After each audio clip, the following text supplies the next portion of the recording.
At the end, you got to look at it like this, bro. Like yourself, you are like you're a brand. Yeah. You brand yourself, and if you brand yourself and you start figuring out how to sell yourself, then you forever gonna get money, bro. Yeah, of course. It's just all in the hustle of you. How you gonna move? My mama made this. She was the hustler. I watched my mom be shout out to OG. Hustle. The OG, shout out to OG. Yeah. You know what I'm saying? Rest in peace. But she was the hustler right there. Right. When I seen the way she hustled, bro, and I was like, okay, you know, and I'm growing up as a kid, you know, my mom's a Latin queen, my uncle's a chief of Latin Kings, you know what I'm saying, from DW. Slow down. Like, yeah, you know, like it really what it was at the time, you know, like the whole family. I'm the only one that's what I am. Yeah, that's right. Whole family was key, but I was watching her hustle, her demeanor, bro, to feed 3 kids with nobody, and that shit right there just showed me like, wow, she's really her. Right. There wasn't a day she made it happen. Bro, y'all didn't even know, bro. It was Jordans on her feet every day. There was food on the table every day. There was a roof over the head. She was taking us to Wisconsin Dells and shit. Like she was doing shit that I never seen nobody do by themselves. Right, and then and as you got older, you realize how much that really costs. Yes, because when you're younger, you don't really realize. You're like, yeah, that's cool. We're going here, we're going there. But it's like, I have my kids, you feel like, I realized, damn, okay, Mama was making it happen for real. She was doing that solo, but not just me, but me and my sisters. Yeah. You're doing something right. Yeah, you're doing something right. But she put that fire in you. And she put that fire in me, bro. So I got the same fire when I got older. You know what? I got to get it because she showed me ain't no reason for you not to get it. Right. If you lazy, then you lazy. Yeah. But if you get that in your head, like, bro, fuck a lazy. Let's out here and eat. The only way you finna eat is if you feed yourself. And that's true. That's definitely true because it's like 100%, bro. Like you pray for the next level, and then once you get to the next level, you get lazy. No, you can't. You ain't going nowhere, man. They say the most shit that I ever get is comfortable. Yeah, at all. Because comfortability fucks everything up. Yeah, you got to be uncomfortable all the time. You can't be comfortable. You got to be like, bro, you know what? I'm hungry. Ain't no comfortableness. Yeah. Like somebody.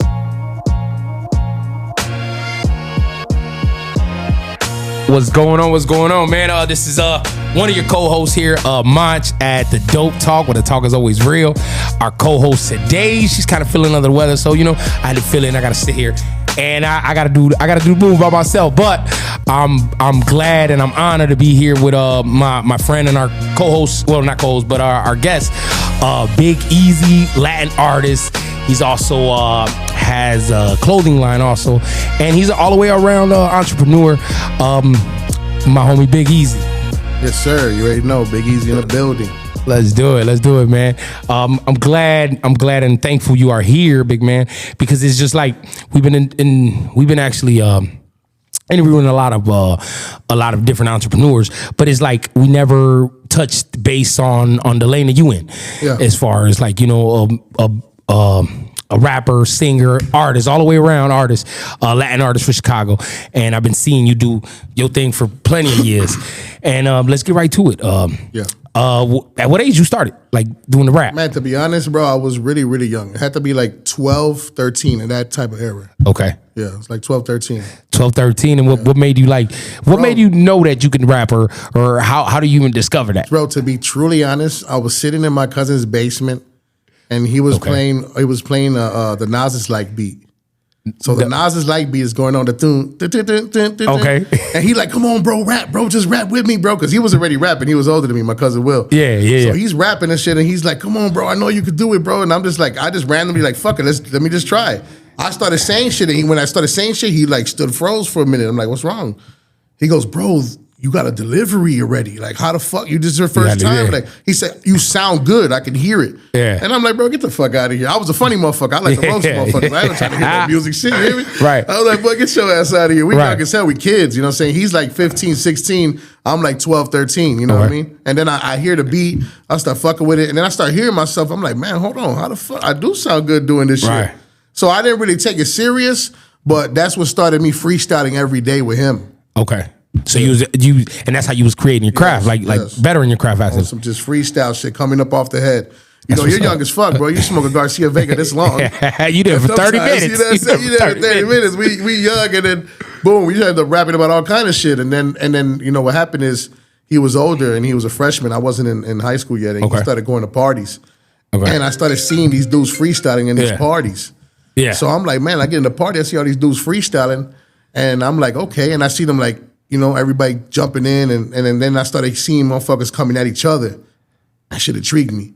Well, like instantly, like the battle rapping and the shit. battle rapping? Yeah, the battle rapping Okay. shit. It intrigued me. Once I seen that, I was like, oh, this is what I do, roasting motherfuckers. Right. Because I sit in front of people in high school and Right, grammar now- school. and now we talking about each other. Yeah, we just talking about each other. It's all it is you sit in front of the next person, you go, you get, okay, look at that little ass shirt, boy, and you just start going on. Damn, And just start you going shots crazy. already, No, big not dog. at you, though. Baby, you know, that motherfucker Schmeedy, we good. I'm fitted. I like it. No, but you know what I mean? That's how it really started though, bro, is freestyling with my cousin in the basement, and then that basement ended up me freestyling in parties, then to me start chewing motherfuckers up. It just started building. You know, the vocabulary is Right. something that just started. So Whoop, whoop. have you found yourself like reading the dictionary when you were trying to like better your cry? I ain't gonna lie, in the beginning, when people were telling me, oh, you gotta use these words and da-da-da, I looked in rhyming dictionaries. Oh, okay. And I was looking at words, you know, like rifle, despiteful, disciple. I was like, okay, what the fuck? Like, okay, I was looking at the words, but then I told myself, like, I can't sit here and make my music off of these words. Right. Because what I'm rapping about is the Unoriginal, person man. in front of me. Because Right. that's what it was all about. Was rapping about the person in front of me. Because that's all I was doing was just battle battle. rapping and freestyling. Okay. There was no structure to music Yeah. for me at that time. Right. You didn't know how to like compose and everything. All that. Exactly. That shit came later. Right. Somebody sat you down and put the game in Yeah, front of you. Noise did. Noise sat me down. It Oh, was okay, like, cool. This is what we're doing. So then you was part of a group, music group. Coming up, it was what 108, right? 108, yeah, 108 records. 108. How La was Familia, yeah. how impactful and how you say how impactful and how well not well, but how did that actually like reshape? Man, you know what? That right there is what made me into an artist. Okay. Because Damien had a dream, Noise had a job, and all of us had to fill in everything that was going on. You know what I mean? And to be honest, that impacted me in music-wise so hard to where I'm at right now. Because you know what it is like? It's like being in a room Yeah. and Noise is Dr. X, Xavier, and then he bring in a bunch of fucking X-Men and sat them down in a room. Let's go. And said, well, this is what the fuck we gonna do now. Yeah. You know how to do this. You could do that. And that's how it really was because like the first artists that were in that room, it was A-Smack, it was Naps, it was me, you know, say it was my cousin, it was another dude named Lazaro, it was another dude named Uni. These are the people that were in there in the beginning. A lot of them didn't make it, a lot of them did, you know what I'm saying? And Yeah. I think all of us being different in rap is what made us so cold. Because you guys all came together as one. Yeah, it's just like assembling fucking Voltron and the rest of the shit, Transformer shit. Right. But each dude was different. So that's the dope thing about this. Yeah. This is what taught me, okay, wait a minute. I started hearing songs and Naps was like ahead of us because he was already format writing. Like verses to songs with concepts. Okay. And so was A-Smack. So he had the structure. Yeah, Almost. they were learning the structure already. So when I came in, right, it was the first song we did called Bone Crushers. Okay. And that's the day I learned the structure of a verse and how to do it. And then Noise used to double our verses. It used to make us sound crazy. So you would go in and do your what you whole mean, double? verse, and then you would do the same verse over it again. And somehow he would level them to a level where it would sound demonically crazy. It was sick though. Like But it was like our own They style. were playing like together at the same Yeah, time. like so but both they were verses. both over each other so perfect that you didn't hardly hear the difference, but you can hear the difference. Like it would give was you that unique. sound. It gave it a unique sound. It was dope as fuck though. And after that, I ended up going to boot camp, bro. So now I'm not part of the group. I'm in boot camp. Shout out Cook County. Yeah, I'm in boot camp in Rancho, Illinois, and this shit called Lickers Challenge. Oh shit! Lincoln Challenge. You had the Lincoln Challenge. So I did Lickers Challenge, and I'm thinking the whole time I'm there, bro. It's like, man, I lost my slot in the group. Okay. Because this group was just started 108, you know what I'm saying? And I'm like, bro, I need this shit because I liked the battle rapping shit, but when they taught me how to format and make music with verses, hooks, it intrigued me to do more. And not only that, you were doing concepts. There was shit that we were talking about now. It wasn't just no regular shit. We're talking about the shit now. Right. You know what I mean? And you know, that's when all the street life started and all that shit. So like I was just thinking, man, if I get out of here and I'm not in a group, I'm sick. So I gotta just figure something out in this motherfucker. So I start going crazy in there. Right. And I'm meeting, bro, every gang in the world, GDs, BDs, DDs, Yeah. all this shit, you know what I'm saying? Yeah. And I'm in the day rooms that we got in there, we all rapping. Okay. I'm the only Hispanic rapping though. They like, bro, Latino in you there. cold, bro. Yeah, like, yeah, who the yeah. fuck is dude? He cold. Yeah. Oh, you know, Big Pun. That nigga like Big Pun. That nigga like, I kept was hearing it. that That was shit. your- But of course, that was my favorite artist coming up. So I'm like, fuck it. I'm Big Pun. You're right. Yeah, you ain't felt no worry about it. If you comparing me to bro, that means something's honor, right. So fuck it. You know what I mean? Like, And that's how that shit happened, bro. You know, and then when I came back out of boot camp, bro, I ended up linking with Noise, and he's like, well, this shit's taking off for real now. Okay. And he's like, get in the booth and let me see what you're talking about. I got in the booth, I went crazy. He like, okay, we back at it. You're on the team. Yeah, we back at it. He like, this dude and this dude and this dude didn't make it. But A-Smack, Naps, you, and Hita, which is our homie from New York, right, Dominican, he in Chicago, and he just had a whole different style, crazy style. Different flow. Bro, he was a monster, had a different style. So now I'm like, man, I'm in a group with elites now because it's just us. Right. You know what I'm saying? I'm hearing the shit A-Smack's making, bro, and I'm like, whoa. Right. Like, I was thirsty, bro. Yeah, but he's a singer and rapper, so I was hearing his shit, and he was going nuts. And I'm like, oh, yeah, it's a rap. Like, we in here now. You know what I'm saying? Like, type shit. And that's how that came about, though, with the group shit and how that affected What was some of the accomplishments, the One-Away group? Man, you know what, bro? We did a lot of shit before a lot of people. Mm-hmm. When they stay and they mention drill music, I think we were the first to do drill music, Hispanic-wise, but they won't acknowledge that. Of course, because you feel me? Because it didn't mainstream it, but it almost did mainstream it because A-Smack is on Make It Rain, definitely. But he's not talking the street shit. We were talking on 108 La Familia Volume 1. Okay. So I think we took the streets and we put it on a disc and served the streets like how we were serving fiends when we were young. Right. It was the same shit. How was y'all pushing it? Y'all was we literally packed up 5,000 copies, put them in book bags, and stood on Fullerton and Cicero for 5 days straight. It's out there. And that was it. When we Damien said, jump in the car. We jumped in the car. He said, get the fuck out. What you mean, get the fuck out? He's like, we standing right here. I'm getting out with y'all. We pumping. We talking about one of the hottest men in the world, gang-wise. And he's like, I'm standing out here with y'all.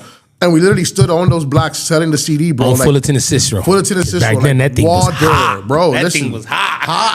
Bro, I ain't gonna lie. We had people pulling up, requesting people. Where's Big Easy and Rope? I want them to sign my titty. Like, what? Oh, we like, shit. Y'all was doing that? Crazy. Like, they were requesting motherfuckers. Where's Naps? Where's like, because they wanted to they could actually meet the person rapper, that was on the music. Yeah. And that album was so big, bro. And it was so, like, in Chicago, it, like, affected hard because it wasn't just us rapping on there. There was rap music on there, bro. There was Pain music on there. There was If I Die Tonight music on there. There was In the Streets music. Then we even had I Querico Mami, which was a song on there that was like bachata mixed with hip hop. Bro, I had an old couple buy the shit from me, and I was like, look, no, when they bought it, I told them go to this song. When they went to that song, I Querico Mami, bro, they were like. They came back around, and when they came back around, they go, man, thank you. It's so good. It's so good. And I'm like, bro, we're talking so much gang shit on 7, 8, 9, 10. I hope they don't listen to all right, those. As soon as they get on that, they you go. You know what I mean? Like, this is track 11, like, type shit. But, what year was this? Man, this was about, like, I say, like, in the middle 2000s, bro. I can't say exactly what year. I honestly, I think it was like 03.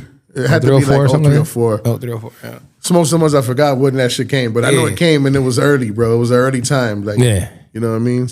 That's what's up, man. And then when did the group actually stop? Like, and why? Well, to be honest, I don't think the group stopped. I think it evolved more. Like people went their separate ways. Life was lifing. Mm-hmm. People start having kids. Yeah, of course. Responsibilities and stuff like that. Responsibilities and stuff like that. We kept it moving for a while, bro. Rope 30 passed away. It was a big effect on us. When Rope 30 passed away, it changed the momentum. That changed. Rope 30 passed away. We replaced him with E-Class Epi. Okay. And for the deal that we were doing, the deal was Rope 30, Big Easy, and Sonny Black was the deal. So we were working on that album when he passed. It was a 3-man project. When you say a deal, can you elaborate on who was the deal with? It was CSR, CSR Universal, if I'm right. Okay. I think it was CSR Universal. It was a deal on the table for us three. I mean, mind you, Rope already had a deal before for like $500,000 that he didn't even take, and then he took the deal with me and Sonny Black, and it was a package deal for us three to go. Okay. They were like, we want those three, and we'll run with those three. So that was going to be us to open the door. Right, to kick it in. About like 6, 7 songs in, and then bro passed away, and that shit rocked the whole 108 movement. Right. It shook everything. You got to think, bro, we're doing shows everywhere. We're popping up everywhere. The name is everywhere. We shout out every barbershop on that CD. We gave the barbershops pumping the CDs like they were us. It was a big movement, bro. It was really big. Like, it was really 108 to nothing. Right. Like, and literally that rocked us, bro. You know, we bring Ed back I mean, we bring Ep in. He was young as fuck, and he was the truth. Kid was a monster. My cousin Josh, shout out Josh, he put us onto him. They went to school together. Okay. Yeah, he had that's the one that had that like blowing in the wind or something like that? Yeah. That song was here. Blowing in the wind. I remember. He was in the Phantom rolling around. He was in the Phantom rolling down. But see, that whole shit, it worked perfect because when he came in, he filled the void of that sound, like because Rope has a sound that was crazy. Unique sound for himself, very unique. So we needed somebody to have a unique sound. Could he fill Rope's shoes? Hell no. Right. Physically, mentally, appearance wise, no. Rope had the package. He was the package. We called him the golden child for a reason. The golden boy, nigga. Rope 30, the golden boy, because he really had the look, the image, the everything. You know, and then Ep came in. He had the sound that we felt like we can build up to fill the void of that, and me and Black be able to run with them. You know what I'm saying? Where they'll be like, okay, these motherfuckers are hot. I still decent. And we did that. We did that. We was in No ID studio with Jermaine Dupri. We was in Atlanta. We did all this shit, bro. It's just a lot of shit didn't work out with the business aspect. And there was a lot of like he say, she say shit. And we didn't know what was really going on.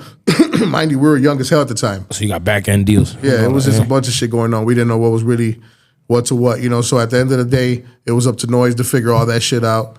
I put my faith into Noise all the time. I put it again if they told me right now. And people are like, you should have not. You should have just did your shit. Noise was holding your music. He didn't put it out. Nah, I don't think it was like that. It was just, you know, Noise was doing what he knew was best.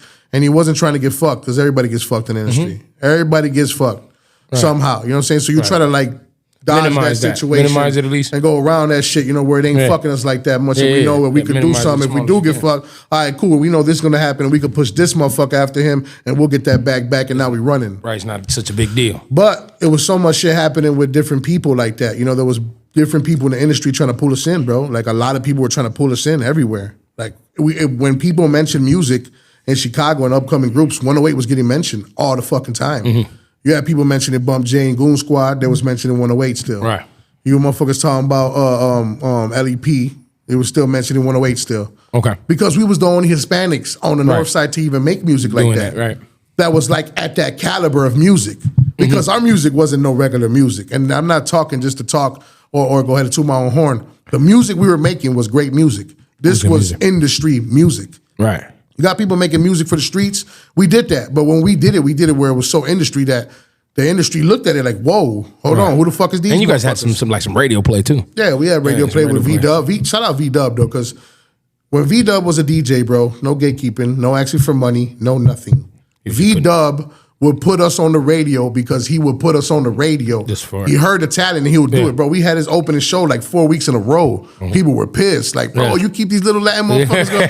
Bro, every time he would send us some shit, we would kill it. And like, look, this is your new show intro. And he'll listen to it, bro, we're running with this. Yeah, he's going. And it was rocking. We were rocking that shit, though. I ain't gonna lie to you. We were rocking it. Me, Black, and Ep were rocking it. Okay. So it was going crazy. You know what I mean? And then also, how important it is if like these the up and coming rappers to be knowledgeable on especially like the back end deal now that they got all these contracts, especially you that went through it and all of that.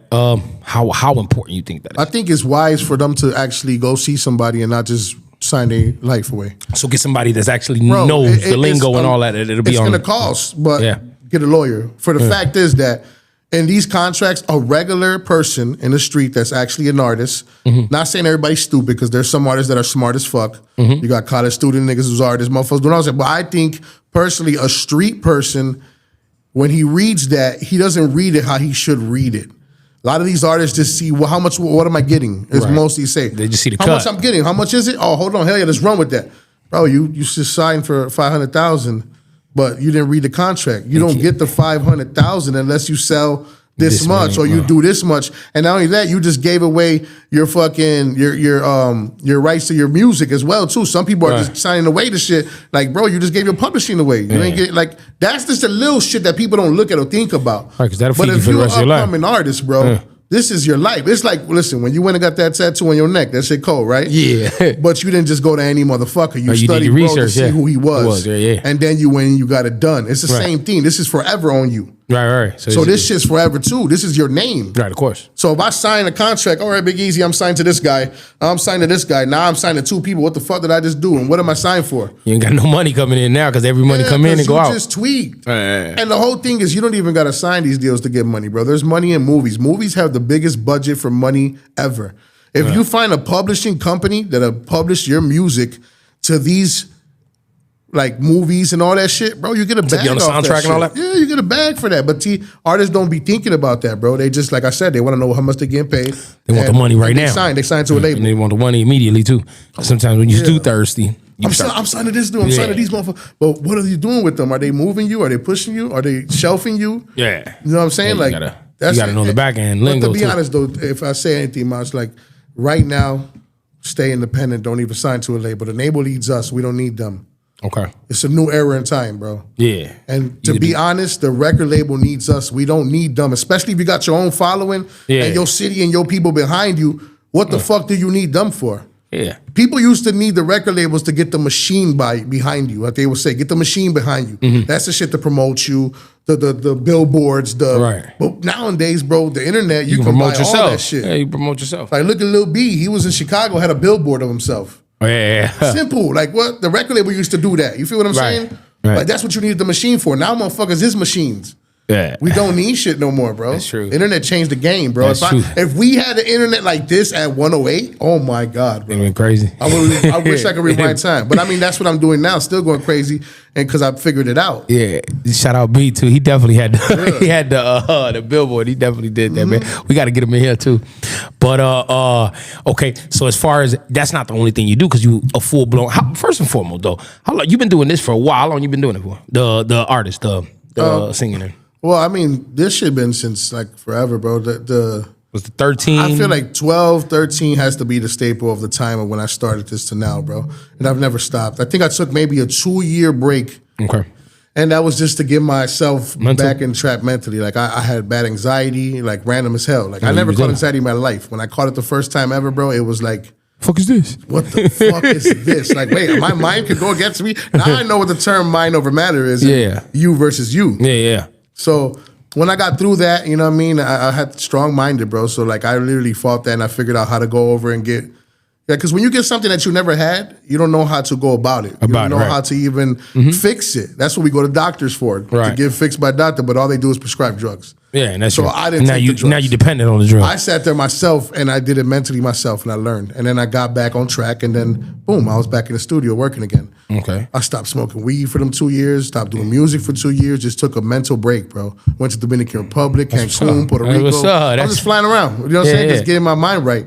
But now, like, and when it came back strong. You know what I'm saying? So you had to get yourself back together in square one. And that's definitely a big, especially like entrepreneurs just sitting there. You gotta get yourself right first because nothing's gonna come out right if you don't get yourself right. You can't entrepreneur without having your mind right. Yeah, and sometimes everything's coming from this motherfucker. You want to run so fast that you like, man, I can't take a break, but you got to because if not, your business is gonna feel. You're gonna feel it. So as far as like you being part of this group, and I know you went on your solo, you're on your solo now. So how did that being on that group and going through all that shaped your solo career? To be honest, bro, that being in that group was a blessing because I got to learn so much, and I got to learn so much from everything that happened wrong, so that when I did it myself by myself, I wouldn't do them wrong shits. Right. You get what I'm saying? So it's one of the greatest learning lessons. And another thing is it helped me deal with knowing how to be around different type of people. Okay. I'm in a group with 1,200 different egos. Not only you got to think about we're in this group. It's not just the rappers in the group. It's all the guys in the room with us too. Yeah. So everybody got something to say, something to put everybody got in. something to say. Everybody always got some attitude or some more. Yeah. It lets you learn from these people. So I literally was like a sponge, bro. I was soaking all that shit in, learning from people. Yeah. Oh, he fucked up doing this. Well, now I can't do that. Yeah. Okay, he burned this bridge and he can never get the bridge back. So now I know. Let me not burn that one. Yeah. Let me not burn that one. You start learning from shit, you know. Yeah. But I think that is one of the best shits to grow up making music in a group. Because look, 108. There was no mind. Like when people say, I got writer's block, I can't write. That shit never happened with us. Because there was so many minds around you. Somebody if you was like, man, I can't get this word down, we would give you that word. And then from there you took off. You took back our And that was the beauty about that. I think it was more for us than other artists who were solo. doing that shit themselves. Right, because you have people to bounce back and forth with. Fact. So like that and just like the whole aspect of having different people, the learning from people that fucked up, and just the overall taking in how to actually do this shit myself now, because now it's me running this shit. I'm the one behind the scenes. I'm the one doing all the motherfucking talking in politics. Right. So you learn from that, bro, you know, and being around more than 10 people for 10 years or more, you're going to see a lot of shit and learn a lot of shit. And you ain't got no other choice but to learn it. 100%. You produced it? 100%. You produced it? Only thing if I say produce, I would say like I would help people write music and I produce that. But as far as like me making beats, hell no. Oh, okay. Hell no. Noise was the monster, bro. That dude on the beats, I never seen anybody like that. Never. Yeah. And how important is it for you to have him a good producer? Like a good producer. It's super important. I mean, your music could be fire, but if you got a shit production, a shitty beat. Like listen to like this is how stupid it is, but some motherfuckers are weak as fuck rapping, but when you hear the beat, you like. And that's true. This motherfucker. That's true. The beat is hitting, bro. Ain't saying shit. What the hell? What the hell, Yante? What the hell? Like, come on, bro. It's but the beat is crazy. Yeah, but the beat's crazy though. Motherfuckers is catchy, so motherfuckers don't care. They're going with it. Yeah. So like when you had an engineer like Noise, bro, I'll sit there. He'll create a masterpiece, bro, and delete it in 2 seconds in front of us. I want to cry, bro. Like, what the fuck are you doing, bro? He wasn't ready for it. He just like, no, this ain't it, nigga. I'm gonna go crazier. I'm like. Bro, that shit was it. It was a hit. But, you know, he didn't give a fuck, bro. He's got the ear for it. But he was producing beats, bro, that had grown men shook at that young kid, bro. Because his shit was really hot. Like, he was a dope manager of the group and doing all. I think this is what happened with Noise. I feel like we put too much on his shoulders. He had too much I think if he was just a producer and that was all he had to do, he'd be able to focus more on producing and probably would still be going nuts right now like he was back then. Yeah. But I think we put too much on his shoulder. He was the producer. He was the manager. He was the fucking big bro. He was everything. He was the same age as us. Like, how the fuck? It was just too much on him. I feel like they made him grow up too quick. You feel me? Like, enjoy the shit. Right. He was your age and it's like, shit, yo. 100%. 100%, bro. Get it. Man. So as far as like, as far as the rap career and all that, what else? What other endeavors you got going on? Because man, I do graphic design for a couple clubs, a liquor company as well. It's called Dual Vodka. Shout out, Dual Vodka. Dual Vodka. You gotta drink that Dual Vodka though. That shit is fire though. Yeah, I've never had it. It definitely is fire. My homie Jasper, that's his company, and it's a fucking hit. And bro, he go crazy, bro. You know. So you do graphic design for them and all that I do stuff? graphic design for them. I do graphic design for a bunch of clubs. A bunch of the homies that own clubs now that are crazy, you know. Shout out to them as well. I do graphic design for a lot of artists.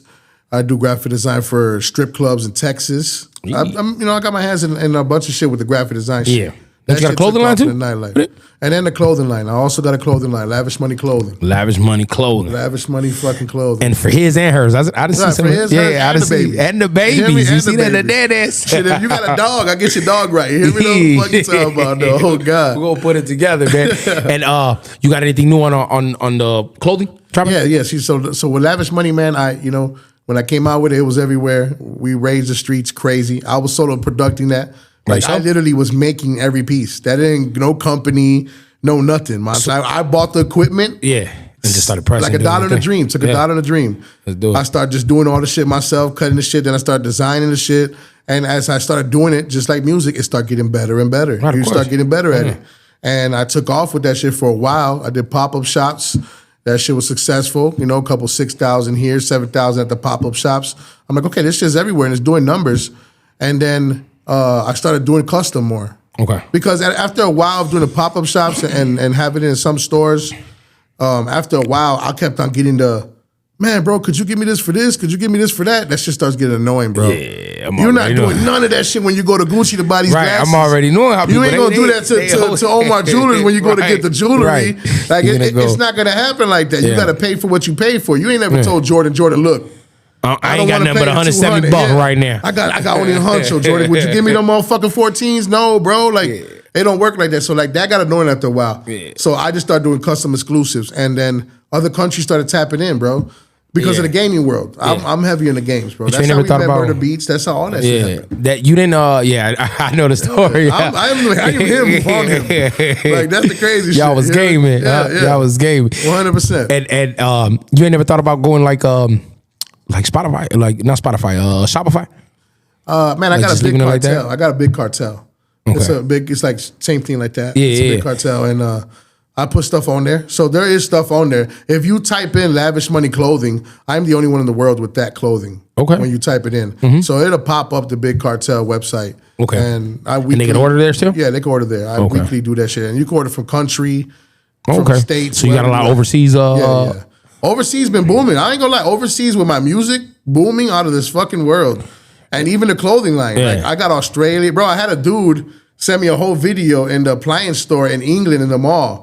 Bumping the Concrete Jungle, bro. I'm like, what the fuck? And then like, bro, like that's crazy. Like, and I had just dropped that the first Concrete Jungle, and he's bumping it and sending me videos. Like, and that's all through just like the gaming world as well. The Discords. You gotta understand these Discords have like 2 million people in them sometimes.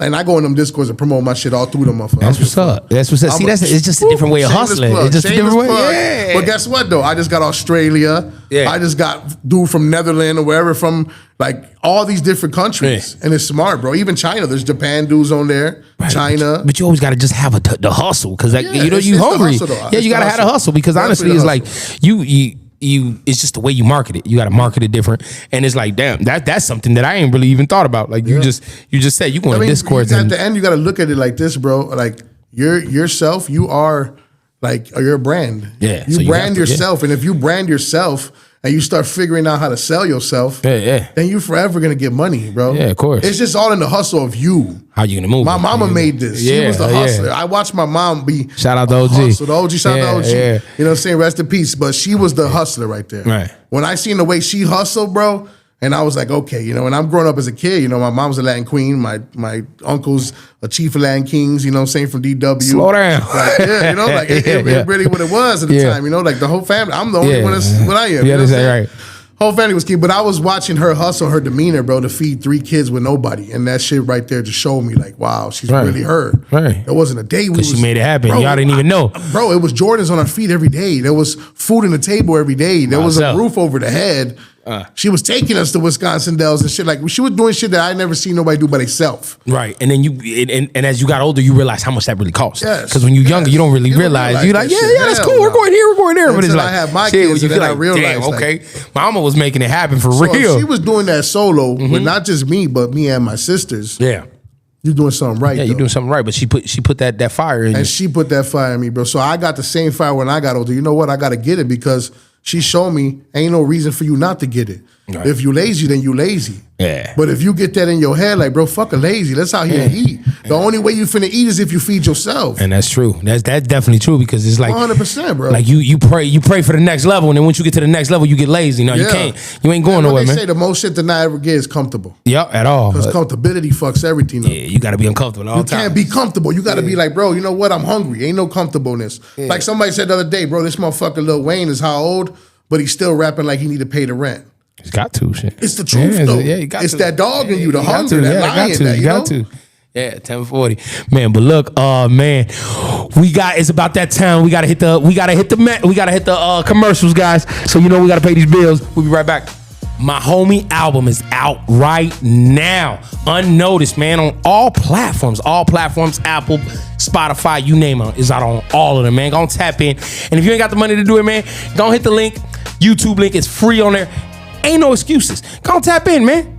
And we are back, y'all. We back at it again. We talking to my man's Big Easy in the building, baby.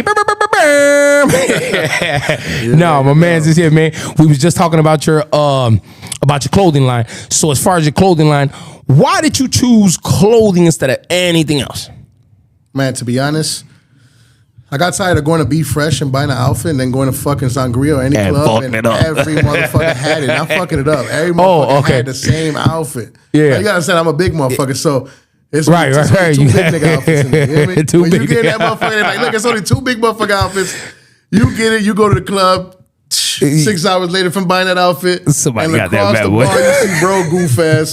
He got that bad boy right out. Take that shirt the fuck off, boy. You see this bitch right here. He got that bad boy right on. Either you leaving or I'm leaving, nigga. 90% of the line unplugged. You gotta leave, cause like you gotta go. But that's really what it was. It was like going to the store, bro, and every time seeing the same shit or having somebody wear the same shit, and then most of the shit that kept coming out too was like, it was decent, but it wasn't nothing that was making me feel popping. like. Yeah. So I'm thinking like, man, what if I created something and people wore my shit, and I could make my own shit as well. So now I ain't the only dude that's in this motherfucker with that shirt. Like, and that's really what it really drove me to was trying to create my own shit where I could wear. And then if I told myself if I wear it, other people will buy it because I'm wearing it. Right. It's like the cool kid, and you see the cool kid with them Jordans. Did you try to appeal to like you say, like you there was only two outfits for a big dude. Did you try to appeal for the big people? I try to appeal to the big and tall as well, because I knew a lot of security guards, that were big, a lot of big motherfuckers who was like, man, I could never get a sweater.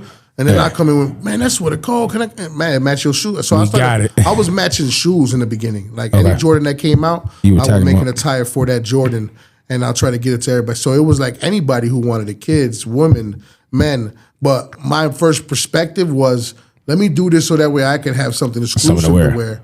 Right. And then if I like it, it trickles down to the rest of the sizes. Right. Because if I could produce it in the big size, then that means I can produce it in any size underneath and that. And the small one, yeah. Because when you see people produce shit and you go to the store and like, man, that shirt cold to the motherfucker. Well, it only goes to 2X, big dog. Like, damn. So now you stuck. So 3X and 4X, we just ain't living that. So don't eat, basically. Fucking lose weight, I feel. Oh, we gonna wear this schmeedy one, baby. Had that motherfucker looking like you in a trench coat and shit.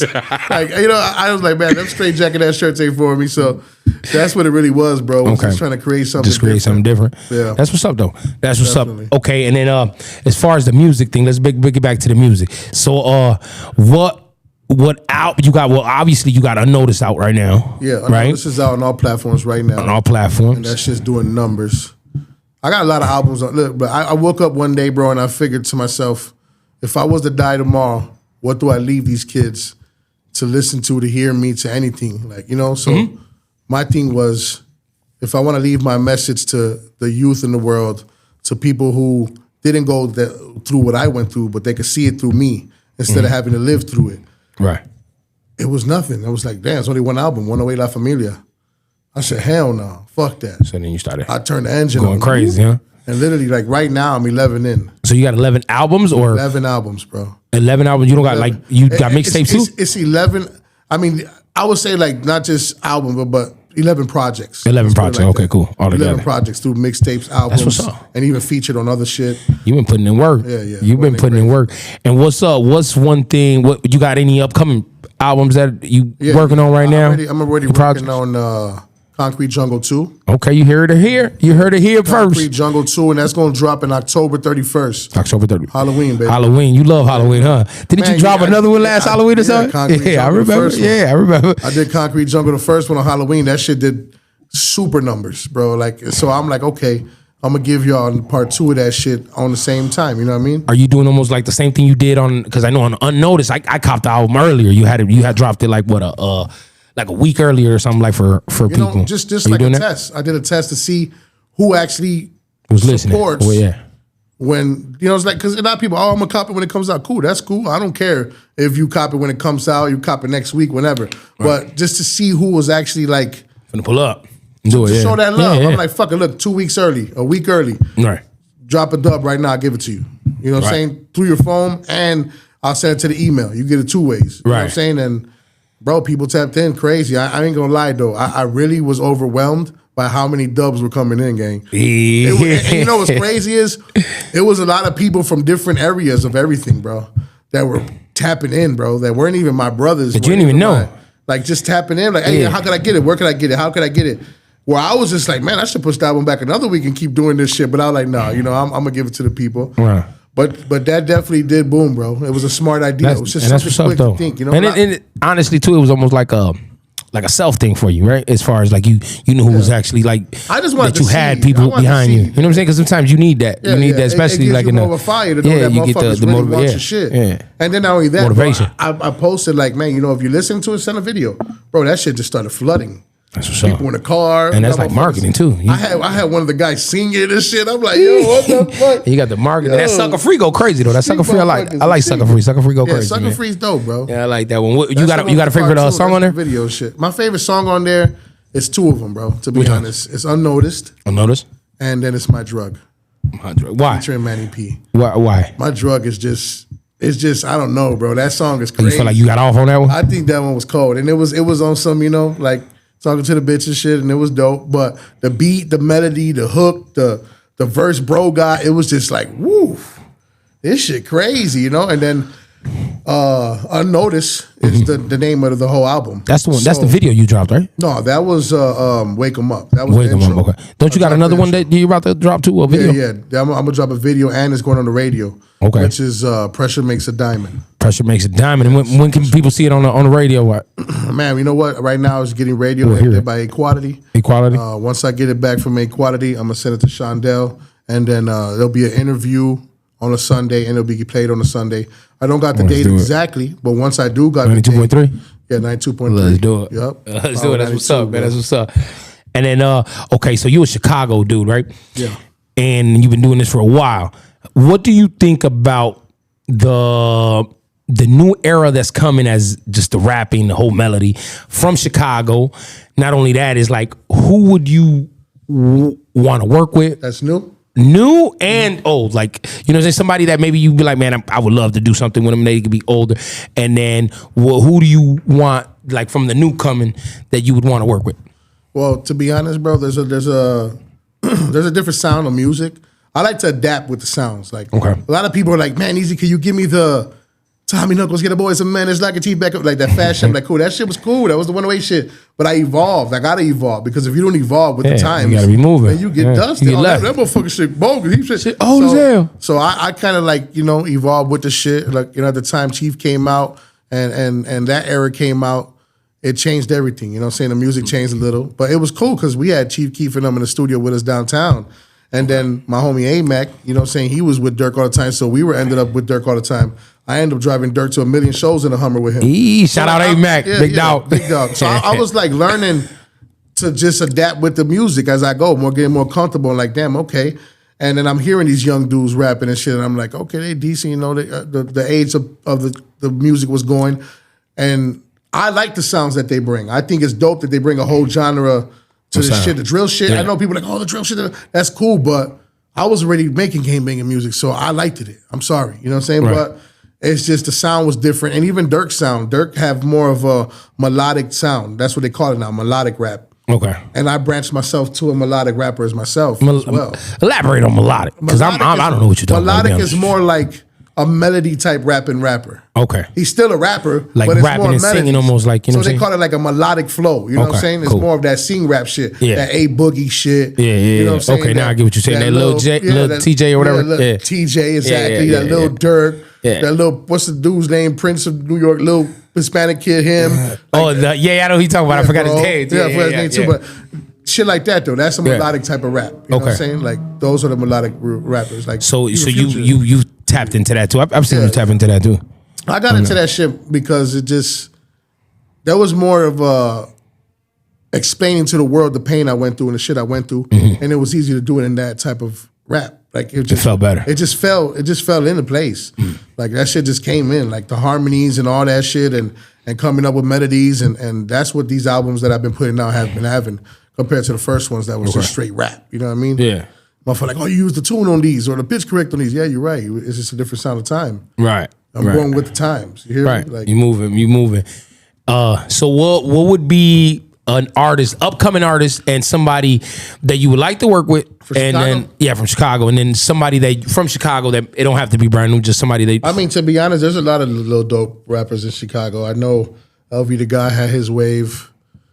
Smiles, Yeah, he's got Smiles. his waves. Smile Cold. If I want to do music with an artist right now from Chicago, I would have to lean myself more to like Smiles. Nothing against LV the God, but I just feel like LV the God's music is more for his hood and his niggas, and I understand that. My little cousin Speedy, right? You know, rest in peace, Rest in and that peace. was his homie. But I feel like Shorty's just more to himself, and I feel like I'd be able to make better music if I did it with Smiles. Okay, cool. Just because the way he rap and how I rap, and just putting us together, it rocked this bitch. I'm Logan Square. I'm the Eagle. He's Humble Park. He's the fucking flags. Yeah. Even though he's Arabic. It Yeah, doesn't matter. yeah. Motherfuckers are like, oh, he's in another Puerto Rican. They think he's Puerto Rican all the time. He's Arabic. Yeah. He's Arabic, but where he stands is his land. Just like how we say. Yeah, of course. You stand there where you at. Yeah, so therefore the park is his. You know what I'm saying? And definitely I would. Why would I not want to bring the park and Logan Square together and do a song? I mean, you feel me? Like I already made music with a cold artist for the park, which was DJ, which is Chef 5 times. Bro's cold as fuck. And they should make a song together. I don't know why they haven't. That should be another thing too. But me and him definitely supposed to have done some music. My homie Stash was in the work of that. You know, shout out my brother Stash. Shout out Stash, baby. Free the fucking guys. You know, but you know that's just as the artist. We can still make that happen, man. We can make that happen, man. Yeah, I see, bro, cold, and to be honest, there's a couple other artists that are cold, bro. I think Wacko Dogs is cold as fuck too from the South Side. Whack Dog, he just dropped the album. His shit crazy. He cold as fuck, but I already do music with bro. You know what I'm saying? I made a song with him. But as the upcoming artist right now, I think that got a wave that's actually doing this shit besides the JR kid that's locked up. Because his shit was thick too. That's another artist I would have liked to work with. He was nice. Was JR, but he was just so much into shit that I didn't get to work with him. Yeah. My homie Strong did. Shout out Strong. He was working with him.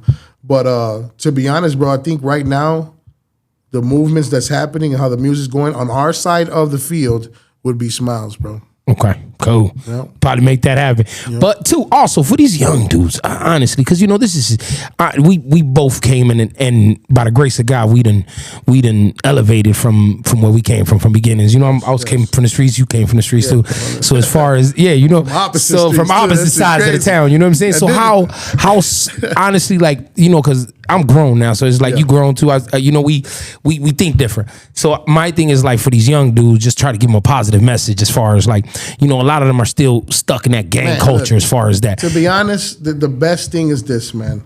And I say this shit from the bottom of my heart. It's always good to rep your hood and it's always good to rep your block and your brother's always first when anything happens, right? But it doesn't hurt you to put yourself in other different circles because money's green, bro. Yeah.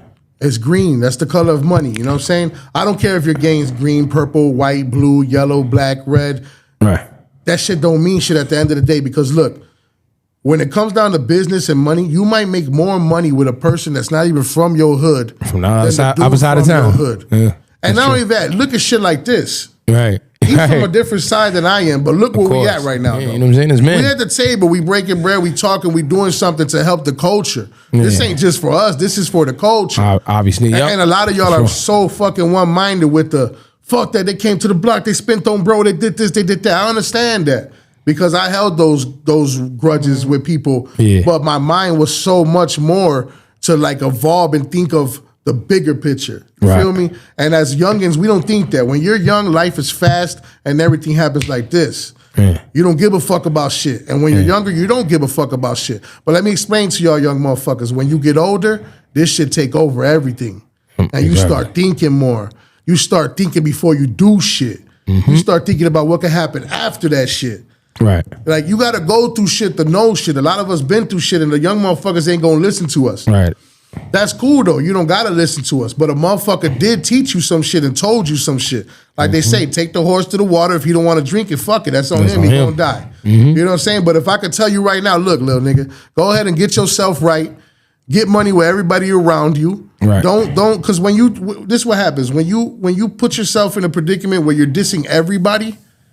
Then now you have no outlets. You done closed all the doors for you. Every bridge and doors closed, and now they ain't fucking with you. They don't give a fuck. Right. When you start messaging people dead, smoking on this pack and that.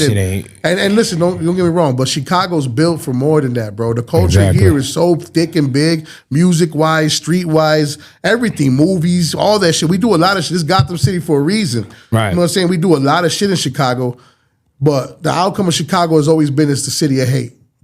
I do not want to see him come up because he's going to be above me. Right. I can't have bro above me getting more money than me. Right. Other cities weren't thinking like that. I went to Atlanta. It was 6 motherfuckers. They was all eating. Right. And they was all had chains. They all had cars. They all had a crib. Right. And I came back home and told myself, damn, it's fucked up because I can't even do this shit with my own people. Right. But when you build with people and you put yourself around people that are doing the same shit as you, they might not be from your gang, but if bro got the mentality to get money and I got the mentality to get money, we sit at a table. We ain't gonna do nothing but get some money. We gonna get some money. And they say, and this is the truth, you may not want to be around these people and you rather be around your brothers and your so-called friends. But I'm telling you, I've been in that hospital shot the fuck up and them motherfuckers ain't walked through that door. Exactly. I've been at the part where I was sitting in front of my mom's cemetery funeral crying like a bitch and they wasn't there for me. Exactly. But guess who was there for me? My family. Guess who was there for me? The motherfuckers I broke bread with. It's a little different when you see it than when you don't see it. And that's the thing that a lot of people are blinded by what's the fact of this is get money with everybody. Build relationships with everybody. Because then you have way more assets to get shit out. Exactly. If I build 12 roads right now, and this is the factory, I can now send my product through all 12 of those roads. But if I got a factory here and bro got a factory here and we're on one road, Traffic it's flooded jam. in a motherfucker, traffic jam. But guess what? I made friends with bro, and they built 6 other roads. We all getting money now. Right. It's just more about for the young people to think about what you want to do in the future. Because game banging is cool, don't get me wrong. I'm not going to never knock it. I can't knock something I did myself. But I can tell you this much. If I could go back into time, I would have did it different. Way different. Because you learn. You grow up, bro. That shit, you know what I'm saying? Not only that, bro, I make music. I make music for everybody. Right. I got dudes that are ops that were so-called ops of my hood or whatever. But guess what? They bumping my shit. They sent me a dub for my shit. My own people didn't send me a dub sometimes. But I don't hold a grudge against them for that. The whole thing with me is I open up so many lanes that everybody loves easy. I don't got enemies like that, bro. And if I do, it's because they just don't like me or, you know, something happened with their girl. You know, I don't know what, some crazy shit, but I'm just saying, though. It's the truth, though. You got to build with other people and not have that track minded in Chicago. Right. Chicago got the same mind, and we've been doing this for too long. Yeah, but I think honestly, that was part of the reason why we started this podcast here, because it was just opening up avenues where it's like we ain't gatekeeping nobody. Like as far as that, man, is this my beautiful. people's, man? They doing it. We're gonna put them out here. We're gonna get them. We're gonna put them together.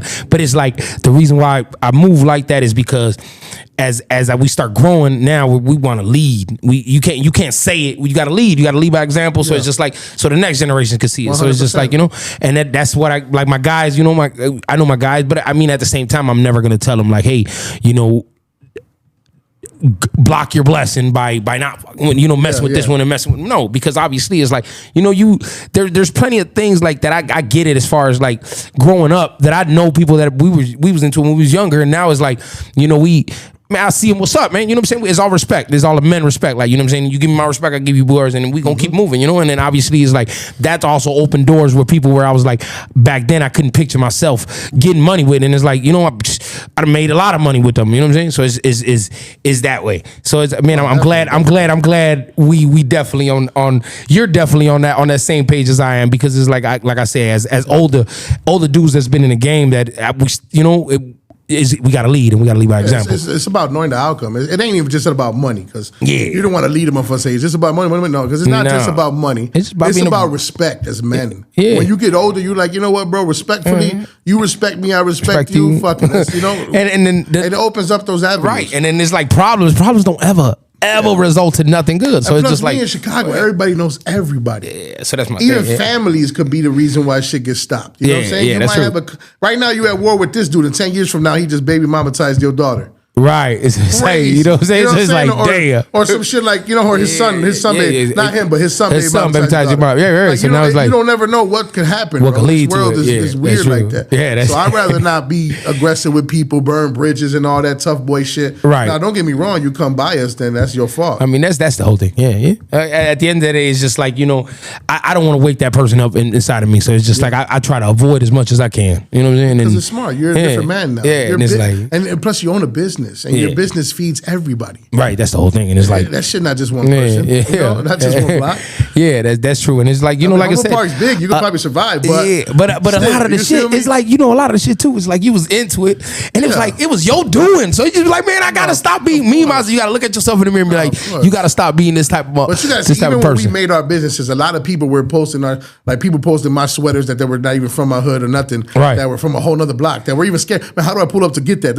Like even when Dope Trip dropped, when you guys were doing your thing, it was everywhere. Like people that were, he ain't no, nigga, you had us. Everybody promoting it for you. Yeah, off the strength. You know what I'm saying? But it's the character that you are that made us promote it for you. Right. It ain't because, I know Mancha, or you're funny, or you know what, he's a king, I'm a king, you know, or whatever that kid. It wasn't none of that. The reason why we promoted Mancha was because he was a solid person. Right. Because he respects us that we respect him. Right. You give him more. And not only that, it was good to see somebody coming from where we are. We came from the bottom. And come the fuck up. Yeah. Why wouldn't I not promote your shit? You see, Right. that's Scale the up. shit that I try to like help people change in Chicago. The shit I Right. was telling you about. Yeah. Because me promoting you, guess what? Now it makes another person promote you that wouldn't promote you. Yeah, wouldn't promote you. That's And on your just, circle. It just keeps going down. It's It's the going truth. like that. But why not big up our people that we know ourselves? Right, that's true.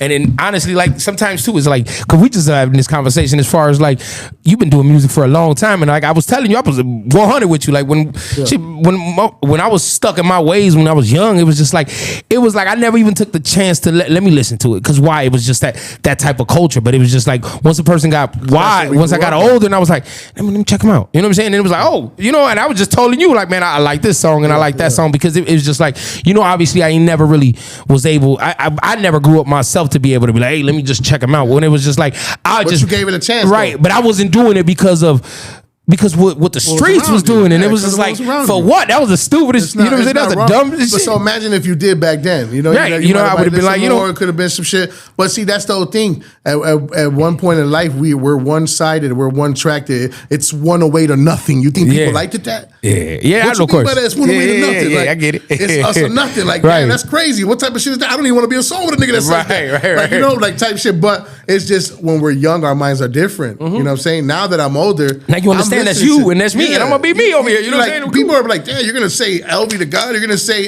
Smiles. Like, I'm just mentioning who's relevant in music right now. Right. And if like, I don't got and no if you, beef and with if you them. got talent, They you ain't got got no talent. beef with That's the me. whole thing, You right? feel me? And Like, you got talent, you got talent. Though. Yeah, That's the whole thing. That's what I said. I give credit to where credit's due. When a motherfucker first told me, you heard Shorty, he's Arabic, he's he's a king. And I'm like, bro, I don't want to hear none of that. What does he sound like though? Right, you said they it, played right. a song and I was like, Shorty got it. Yeah, he did. Period. Just Yeah, like yeah. when I heard LB, okay, Shorty got it. Right. Just like when I heard Ep, Shorty got it. Just when I Right. heard Sonny Black, Shorty got it. Right. It is what it is. Right. You can hear who got it, who don't, bro. Right, You exactly. know what I'm saying? Like how Josh, my cousin Josh, Yeah, the yeah, yeah. ambition was in him to be what he wanted to be. And he definitely didn't say he took off with that. Yeah, he didn't think like, oh, maybe he knew I'm gonna be Keystone Management. This is what I want to do. Yeah, this is what I'm gonna His mind was set to it. When you set your mind to something, bro, it's all about you to do it. Yeah, you gotta work to look it. what you're doing right now. Yeah. The podcast. You Yeah. set your mind to that. You probably Right, of said, course. fuck it, I should do it. You did it. Yeah, and I was saying this for a long time. I was just hearing like, people forever saying like, I want to make a clothing line. They never did it.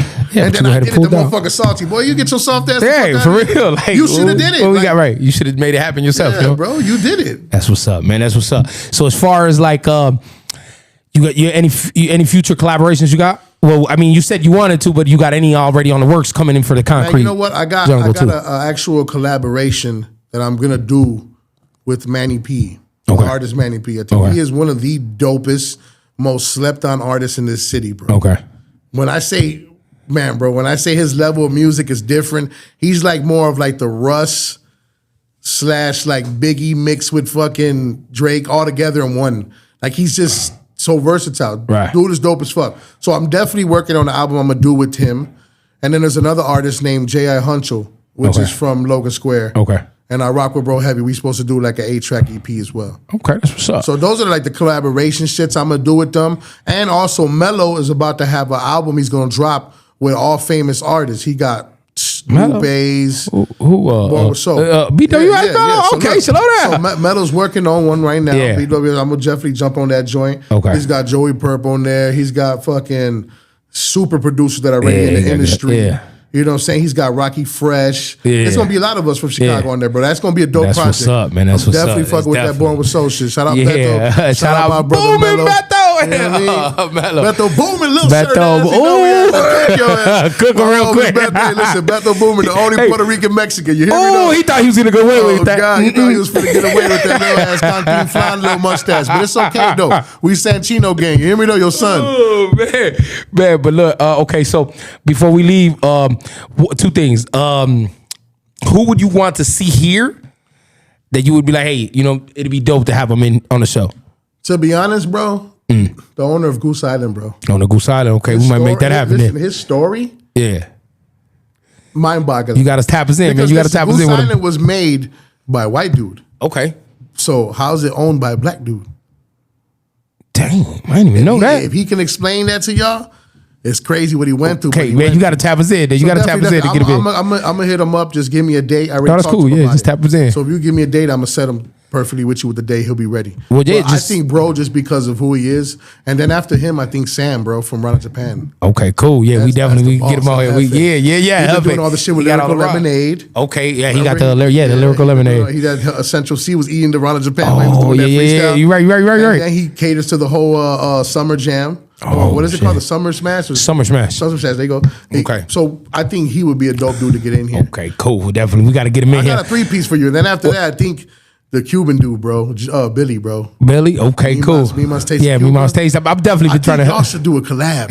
Yeah, baby. I ain't gonna lie, though. Hey, I've been trying to bring people together. He definitely just had Young Miko over there, bro. He was going crazy. That was going crazy, Young bro. Miko in there, bro. Yeah, he definitely did that. Dope-ass little shit, though. He did that. Okay, and then the last one, we definitely got to tap in on that. But the last one, before we leave, what's the biggest misconception The that biggest people have? misconception is, oh, he's an insane away. Oh, he's a game maker. Oh, he's full. Bro, fuck all that. I'm a businessman. I am an artist. I am a father. I am a son. I am an uncle. Let's do it. All of that shit. Let's do it. Like, to approach me with respect. I'm going to give you respect. I don't care what hood you're from. I don't care what land you came from. I don't care what color you are. I don't care what race you are. The biggest misconception is they see me and they get intimidated instantly. There's a 30 on his face. So he's from here, he's from there, he's a third. Let's not even approach him when you don't even know how much shit I could probably help you with, to be honest. Right. Like, I don't like the gatekeep, I like to help, bro. I'm a Pisces. I like to help people. Okay. It's in us to do that. I've known a lot of Pisces that's like that. You know what I'm saying? Yes, sir. And this is what it is. The biggest misconception of me is to think that I'm not who I am. When I am who I am, but not the way you think it. Let's do it, man. Let's do it. Crazy. And that's what's up, man. That's what's up. You've been doing your thing out here for too long, man. And then you deserve the flowers, man. And I appreciate you being here, man, talking to these young dudes, especially just dropping the knowledge too about the industry, the game itself, and also just really on some positive, like just giving them the positivity that, you know what I'm saying, that these young fellas really need out here, man. So, man, I appreciate you being here on the show. Thank you. And we probably look for some maybe in the future doing a co-host in here, bro. Yeah, maybe get a couple artists, you know, putting you on a co-host. Let's do it. Definitely. And we probably have Beto in here cooking his ass. We get Beto here, see if he can cook like you think he can cook. Boy, I'm the chef in the pot, no chef. Cooking his ass. But I got you, man. So we appreciate you guys, man, for watching it. Well, we appreciate you, Big Easy, and we appreciate y'all for watching. Remember, subscribe, tune in. Let's do it. Dope Talk, where the talk is always real. And we out of here, baby.